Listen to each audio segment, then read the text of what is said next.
kind enough to join us from what appears to be right before a round. I hope it's not in the middle of his round. From what appears to be a very nice locker room at a golf facility. Jay Bilas here on the Rich Eisen Show. How are you, Jay? Good to see you. I'm doing great, Rich. How are you? I'm doing fine. And I thought of you. You're one of the first people I thought of after I heard about Bill Walton's passing, and I knew you probably had a bunch of stories. And then I looked at your Instagram at Jay Bilas, and I saw all of them. Were you aware of how ill he was, Jay? Was he? Because this one shocked me. I was stunned that he passed. Yeah, I was aware he wasn't doing well. He hadn't really worked since February, so I knew he was ill. I didn't know the extent of it, and it came as a shock, a heartbreaking shock over the weekend to learn that he had passed. But you knew him, Rich. I mean, there was nobody like Bill Walton. And for a guy like me that grew up in Southern California and started playing basketball when Bill was at UCLA, he was my idol and remained so. And then when I got a chance to work with him at ESPN, I mean, it's pretty rare when your idol exceeds your expectation. Should you ever get the opportunity to meet him or her. And Walton exceeded every expectation I could have ever had for a kind, generous, curious, intelligent, just giving of himself human being. I mean, he was just a marvelous human being. And, look, were there times when we all said, man, there's some weird stuff going on with Walton? I mean, a few years ago, during the pandemic, couldn't do the Maui Invitational in Maui, and Walton didn't go to Vegas to do it. And I remember telling him, I'm going to miss you, Bill, but the thing I'm really going to miss is the contact high.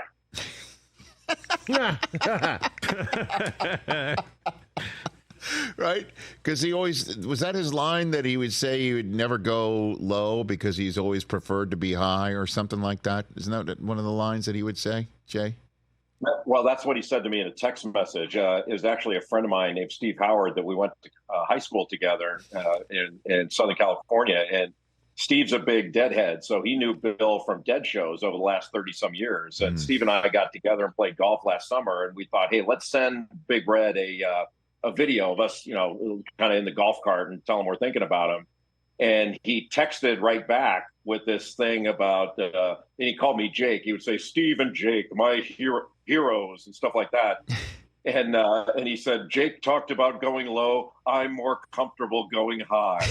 And, and then it was like, thank you for my life. All these different things, and including I'm the luckiest guy in the world. But Rich, like he played for John Wooden and revered Coach Wooden. And he obviously knew that I played for Coach K, and he loved Coach K. And so he told me one time, he said, Coach K is to you what John Wooden was to me. And then he followed up by saying, but you were not to Coach K what I was to John Wooden.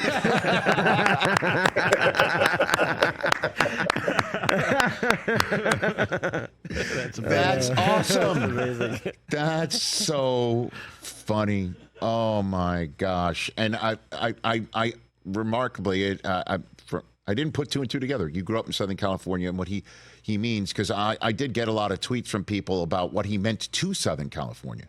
For people in San Diego, where he's lived, or here in Los Angeles, where he played, and what he meant, and how he personified it. And a friend of mine reached out to me today because I had no idea he had some working relationship with Bill over the years. He used the perfect phrase. He said, Bill collected people. That's what he said. Bill collected people. And that one kind of hit me, Jay, when I read that in a text today. And I think that nails it. One of the things that I think everyone has noticed after Bill's passing in the few days, with all the tributes and all the articles and TV appearances and social media posts, they all basically say the same thing. Uncoordinated, they say the same thing. That he never talked about himself unless you prodded him to tell the story, and he could make the story about someone else, and was unfailingly generous with his time and made you feel like you were the center of the universe. because it was always difficult to tell what planet Bill was on. So the universe was a good place to be.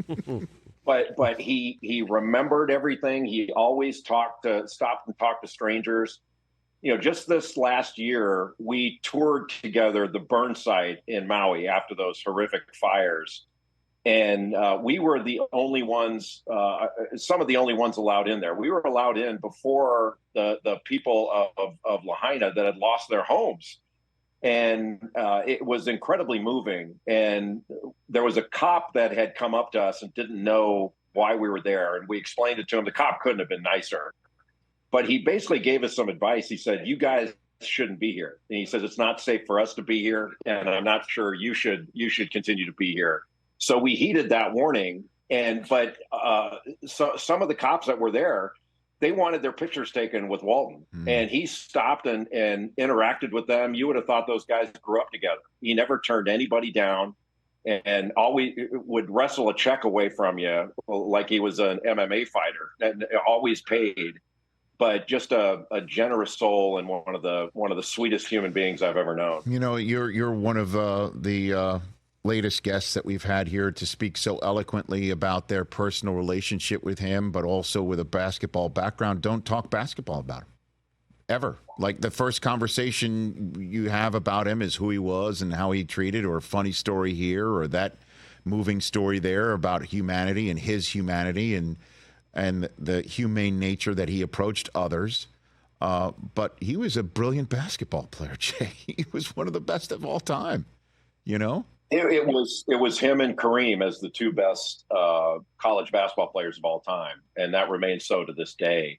Bill Walton was 86-4 as a player at UCLA in 90 games, and he was 30-0, 30-0, 26-4. And his senior year in 1974, I mean, I remember this like it was yesterday. I was a little kid, but they lost a road trip at Oregon and Oregon State, and Sports Illustrated called it the lost weekend. That's how rare it was for them to lose. Digger Phelps ended that 88-game winning streak that year at Notre Dame, and then they lost to NC State in double overtime in the Final Four in Greensboro, North Carolina, which Bill Walton always used to say was the worst day of my life.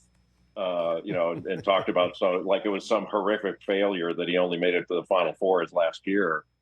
But I'll tell you, the only thing, Rich, that ever annoyed me about Bill, and this is going to sound odd, but I don't think the players of today that were covered by Bill, they knew him as a showman and a character, and they loved him.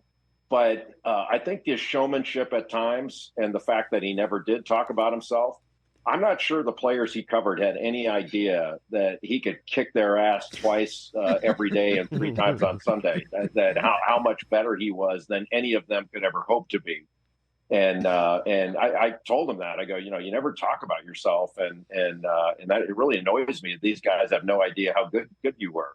And of course he laughed and shrugged it off and started talking about the Grateful Dead.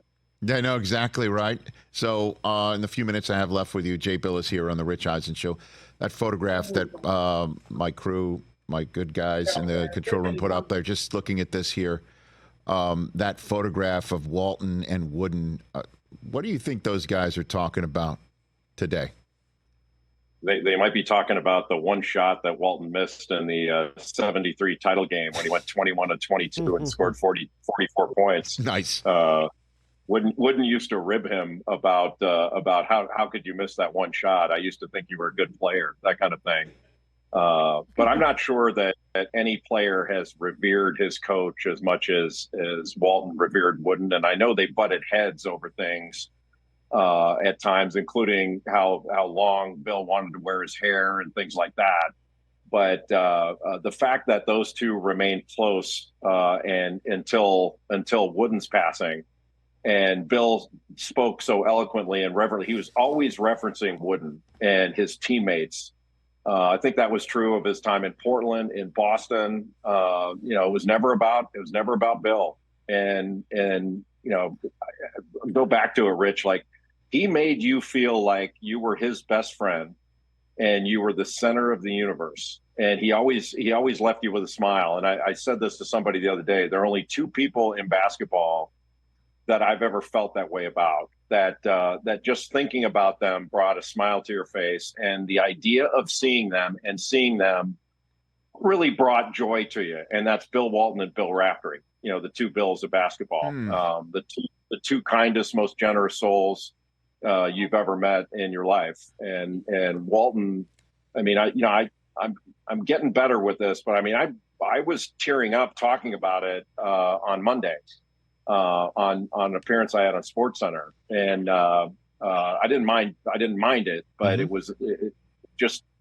hit me, how much he meant to me, not just as a colleague and friend over the last 20 years or so, but from when I was a kid, like I was a Bill Walton guy first and foremost, and to be able to know him and then to have him exceed every expectation you could have of an idol.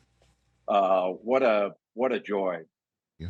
So the kid who showed up on the White Shadow, that's who was revering Bill Walton, that kid back in the day? Younger than that. I was probably 8 years old when he was at UCLA, and I had just started playing basketball. And everything he did, cover Sports Illustrated, got drafted, played when he played for the Clippers. I followed his career. For me, my two favorite players growing up, college players, were Bill Walton and David Myers, who passed away several years ago. Annie Myers Drysdale's older brother, and those were my two favorite players, and both of them were better people than they were players, and they were truly great players. Hey Jay, I know you've got some recreating to do, but if you just give me 2 more minutes, with you being here, just to change up everything going on with the court cases and a settlement, it appears, between the NCAA and I guess the Jeffrey Kessler-led class of players. I imagine. I might be botching it, but what is happening here, and what's your prediction as to what happens next, if you don't mind? Well, a lot's going to depend on what Judge Claudia Wilken does, the federal court judge out in California. So she has to approve this settlement. The settlement's basically in 2 parts. One of them, backward-looking damages for the harm that was caused by players due to the antitrust violations of the NCAA. And that's in the neighborhood of $2.8 billion payable over 10 years. The other is revenue sharing. That's the forward-looking piece of this. And my understanding after reading what I've read is that players are going to be eligible to receive up to 22% of revenues going forward. That's a cap. And my question for the court when this settlement is presented is, what other cap is there? Whom else is subject to a wage cap other than players? Because coaches are going to be able to be paid as much as a school wants to pay them. And I don't think players should be capped absent some sort of collective bargaining agreement where the players agree to it. To me, it's not enough. And what's clear to me is the NCAA, through this settlement, is going to try to take this to Congress and say, here's a framework that we've agreed to with the plaintiffs' lawyers and the plaintiffs and the class. We want you to put this into law so that they can cap all this at 22%. And that doesn't even mean that they have to pay anything to players if they don't want to. I think the market will dictate they have to. But a 22% cap, with the way revenues have exploded and are continuing to go up in college sports, to me, doesn't sit well with me. We'll see if it sits well with the players and whether there are objections to this settlement and objections going forward. But one thing we know for sure, Rich, amateurism is dead. I think it was dead a long time ago. But they pulled the plug now. Players are going to be paid directly by their universities now, which was a long time coming. And that hopefully will mean contracts for the players, and they can put buyouts in them so the schools feel like they have some more protections. But amateurism is now dead. It's purely professional sports, and the only thing that differs from the NBA or the NFL is the players have to be enrolled in school. That's it. Jay, I appreciate the 2 cents there. Go hit him straight, and thanks for your time remembering Bill. It means a lot. Thanks. in honor of Bill, I'm about to go low and high. Very good. Thank you, Jay. Enjoy it, sir. Enjoy it. Thanks for the time. At Jay Bilas, everybody check him out. Those photographs we just showed are part and parcel of everything we just discussed. Catch the Rich Eisen Show every single day on the Roku channel, 12 to 3 Eastern, for free.